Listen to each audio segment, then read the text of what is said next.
ডাকাতদের আসলে ওরা যে কার্ডটা দেয়, কার্ডটা একটু দেখান, ওটা ওদের ই থেকে এই যে নাকটা ভালো, একটু দেখান। এই যে এটা দেয়, এটা আসলে কিভাবে বোঝেন যে ওদের কি? এই যে নাম্বার রয়েছে, আচ্ছা, এই নাম্বার, ওই নাম্বারের হ্যাঁ এই নাম্বারে, মানে এই নাম্বারটা উঠে নেয় ওরা।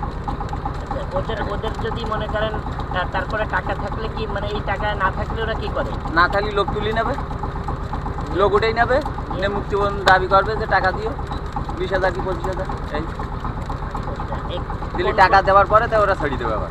কোন কোন ডাকাত আছে এর ভিতরে এখন? আলিম বাহিনী আজ বর্তমান, আর মামা আর ভাই, কাজল বি দুলা ভাই? ওই একই, কাজল দুলা ভাই একই। দুলা ভাই এখন বর্তমান আমার দিক দুই পার্টি আছে, কি কি? আলিম বাহিনী আর কাজল। আলিম বাহিনী আর কাজল। হ্যাঁ, আর জাহাঙ্গীর বাহিনী আসতে দূরই ওরা। আর এই বাহিনী কিভাবে এইটা ম্যানেজ করতে হয়? ওরা ধরলে এইরকম মাছ মারতে আইলে ওরা ধরে, কাটা ধরতে আইলে, তখন ওরা কাট দিয়ে দেয়। হ্যাঁ তখন ওই টাকা দিলি দেয়, লোক ছেড়ে দেয়, দিলি কাট দেয়।